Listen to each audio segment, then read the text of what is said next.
Assalamualaikum warahmatullahi wabarakatuh. Izin memperkenalkan diri, nama saya Ani Putri Handayani, NPM 2201060001, Program Studi Tadris Matematika, kelas TPMA semester 2. Pada mata kuliah kalkulus diferensial ini, saya akan membahas tentang turunan. Di sini definisi turunan yaitu fungsi f adalah fungsi lain f aksen yang nilainya pada sembarang bilangan x adalah fx sama dengan limit h mendekati 0 fx plus h min fx per h dengan syarat limit ini ada dan bukan positif tak hingga ataupun negatif tak hingga. Jika limit ini memang ada, dikatakan bahwa f terdiferensiasi di C. Pencarian turunan disebut diferensiasi. Bagian kalkulus yang berhubungan dengan turunan disebut kalkulus diferensial. Di sini contoh, misalkan fx sama dengan 13x min 6, maka carilah f aksen 4. Penyelesaiannya, kita menggunakan definisi dari turunan tadi, maka di sini x-nya itu kan 4, maka f aksen 4 sama dengan limit a mendekati 0, f4 plus a min f4 per h. Nah, kita masukkan ke fungsi ini tadi, maka di sini sama dengan limit a mendekati 0, 13 kali 4 plus a min 6, dikurang 13 kali 4 min 6 per h. Di sini kita substitusikan 13 kali 4, 13 kali h, 13 kali 4 itu hasilnya 52, 13 kali H itu hasilnya 13H, terus min 6 nya tetap 13 kali 4 itu 52, min 6 jadi positif 6, 52 dikurangi 52 itu hasilnya 0, 6 kurang min 6 tambah 6 itu juga 0, maka di sini yang tersisa adalah 13H. Maka di sini yang tersisa adalah 13H.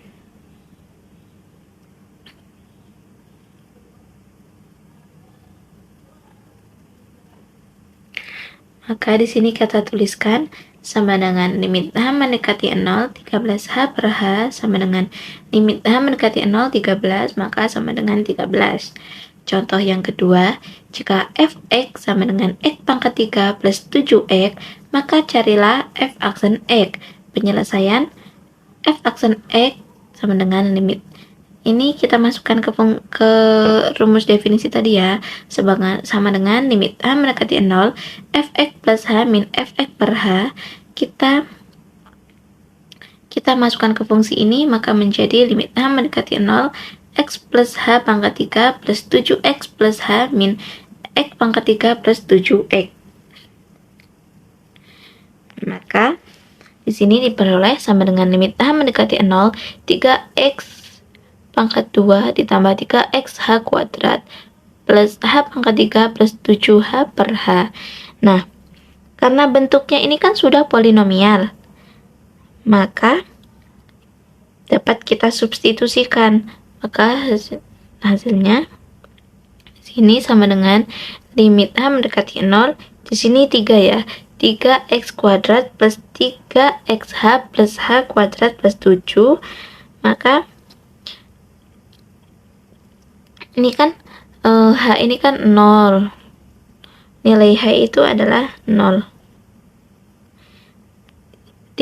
berarti di sini adalah 0, di sini juga 0, maka di sini kan tadi 3x kuadrat, maka di sini tinggal 3x kuadrat plus 7. Selanjutnya bentuk-bentuk setara untuk turunan. Nah, tidak ada yang keramat tentang penggunaan huruf H dalam mendefinisikan f aksen C.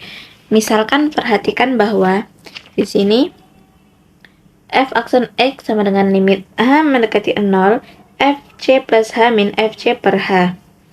Nah, bawahnya yaitu di sini sama dengan limit ini P ya, limit P mendekati 0, fc plus P min fc per P. Yang bawahnya ini adalah sama dengan limit ini salah juga, ini aturan ini sebenarnya S mendekati 0, fc plus S min fc per S. Nah, dari definisi awal ini kita bisa melihat bahwa hanya ini tidak selamanya disebut H.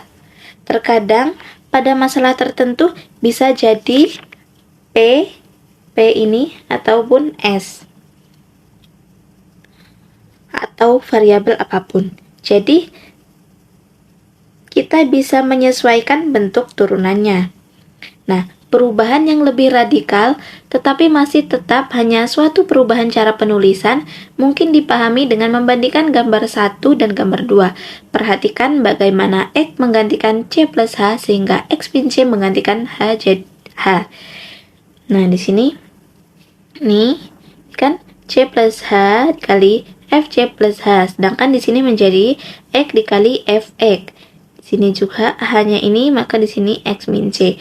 Nah, kesimpulannya jadi f aksen X sama dengan limit H mendekati 0 Fx min Fc per X min C. Di sini contoh di sini gunakan hasil dalam kotak terakhir untuk mencari G aksen C jika Gx sama dengan 2 per X plus 3. Penyelesaian kita masukkan ke dalam fungsi tadi, yaitu limit f aksen C sama dengan limit X mendekati C Fx min Fc per X min C. Maka di sini G aksen C sama dengan limit X mendekati C G X min Gc per X min C sama dengan limit X mendekati C 2 per X plus 3 min 2 per C plus 3 per X min C. Nah, di sini tujuan kita itu untuk mengeliminasi X min C. Tapi karena pembilangnya tidak ada C, maka kita akan melakukan manipulasi aljabar. Maka di sini sama dengan limit X mendekati C 2 kali C plus 3 min 2 kali X plus 3 per X plus 3 dikali C plus 3 dikali 1 per X min CB. Maka kita gunakan sifat distributif, maka diperoleh sama dengan limit X mendekati C min 2 X min C per X plus 3 C plus 3 dikali 1 per X min C sama dengan limit X mendekati C di sini min 2 per X plus 3 C plus 3 sama dengan, di sini kan sama, jadi kita bisa tuliskan min 2 per C plus 3 kuadrat. Dan selanjutnya, keterdiferensiasian mengimplikasikan kontinuitas. Jika sebuah kurva mempunyai sebuah garis singgung di sebuah titik, maka kurva itu tidak mungkin melompat atau sangat berayun di titik tersebut. Perumusan yang presisi dari fakta ini merupakan sebuah teorema penting. Teorema A. Keterdiferensiasian mengimplikasikan kontinuitas. Jika f aksen C ada, maka f kontinu di C. Nah, bukti kita perlu memperhatikan bahwa limit X mendekati C untuk Fx sama dengan Fc. Kita mulai dengan menuliskan Fx dalam cara khas. Nah, karena di sini kan belum, karena di sini kan Fx min Fc per X min C kan belum ada. Kita munculkan dengan cara memanipulasi. Maka di sini Fx sama dengan Fc plus Fx min Fc per X min C dikali X min C. Di sini X tidak sama dengan C. Kenapa kita harus merubah bentuknya seperti ini? Karena tujuan kita kan untuk menyamakan Fx sama dengan Fc. Nah, sedangkan syarat awalnya itu f aksen ada. Sedangkan jika f aksen ada, maka bentuknya itu yaitu Fx min Fc per X min C. Nah, makanya kita melakukan manipulasi tadi. Maka karenanya limit X mendekati C, Fx sama dengan limit X mendekati C, Fc ditambah Fx min Fc per X min C dikali X min C sama dengan limit X mendekati C, Fc plus limit X mendekati C, Fx min Fc per X min C dikali limit X mendekati C, X min C, maka diperoleh Fc plus F aksen C kali 0 sama dengan Fc. Nah, kebalikan dari teorema ini tidak benar. Jika fungsi f kontinu di C, maka tidak berarti bahwa f mempunyai turunan di C.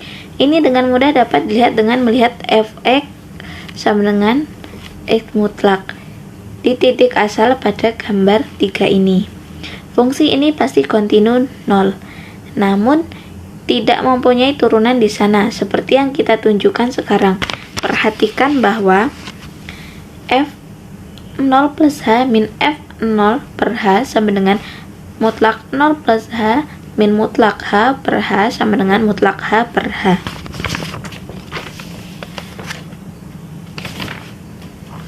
Jadi, limit h mendekati 0 dari sebelah kanan untuk f0 plus h min f0 per h sama dengan limit h mendekati 0 dari sebelah kanan untuk mutlak h per h sama dengan limit h mendekati 0 dari sebelah kanan h per h sama dengan 1. Sedangkan limit h mendekati 0 dari sebelah kiri f0 plus h min f0 per h sama dengan limit h mendekati 0 dari sebelah kiri mutlak h per h sama dengan limit h mendekati 0 dari sebelah kiri min h per h sama dengan min 1. Karena limit kanan dan limit kiri berlainan, maka limit h mendekati 0 f0 plus h min f0 per h tidak ada. Karena itu f aksen 0 tidak ada.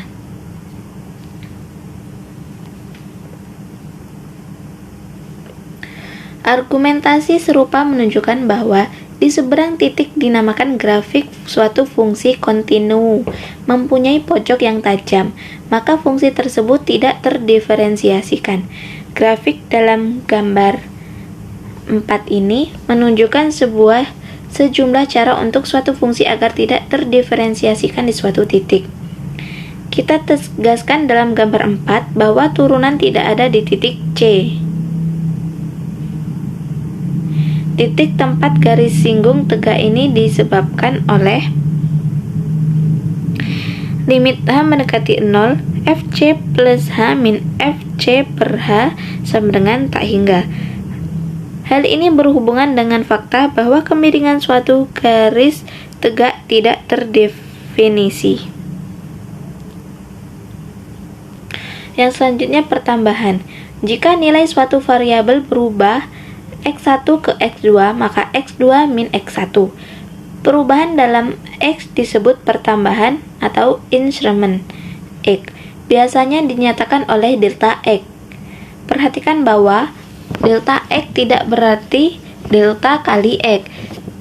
Jika x1 sama dengan 4,1 dan x2 sama dengan 5,7, maka mutlak x sama dengan x2 dikurang x1, maka sama dengan 5,7 dikurang 4,1 sama dengan 1,6. Jika x1 sama dengan c dan x2 sama dengan c plus h, maka delta x sama dengan x2 dikurang x1, maka sama dengan c plus h min c sama dengan h. Berikutnya misalnya y sama dengan fx menentukan suatu fungsi. Jika x berubah dari x1 ke x2, maka y berubah jadi y1 sama dengan fx1 ke y2 sama dengan fx2. Jadi berkorespondensi terhadap pertambahan delta x sama dengan x2 min x1 dalam x. Terdapat suatu pertambahan dalam y yang diberikan oleh delta y sama dengan y2 min y1 sama dengan fx2 min fx1. Contohnya di sini misalkan y sama dengan fx sama dengan 2 min x kuadrat. Cari delta y ketika x berubah 0,4 ke 1,3.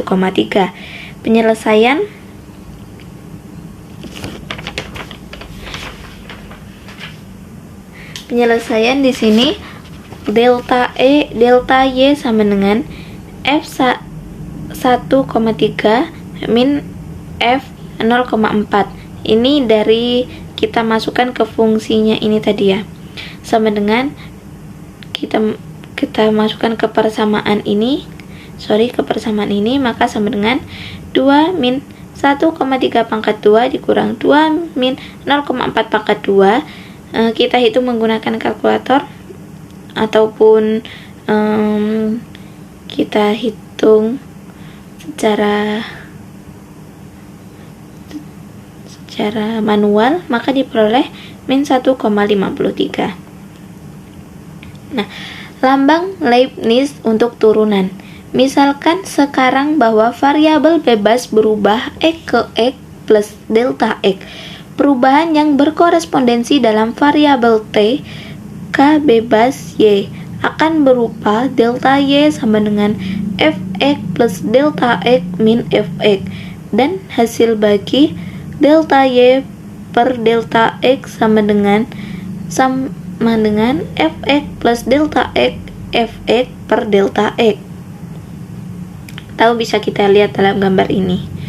Nah, menggambarkan kemiringan sebuah garis yang mulai X, Fx seperti yang diperlihatkan pada gambar 6. Ketika delta X mendekati 0, kemiringan garis seakan ini mendekati kemiringan garis singgung. Dan untuk kemiringan garis singgung, kita menggunakan lambang dy per dx, sehingga dy per dx sama dengan limit a mendekati 0 delta x per delta y sama dengan limit a mendekati 0 fx plus delta x min fx per delta x sama dengan f aksen x. Gottfried Wilhelm Leibniz sezaman dengan Isaac Newton menyebut dy per dx suatu hasil bagi dua bilangan yang sangat kecil.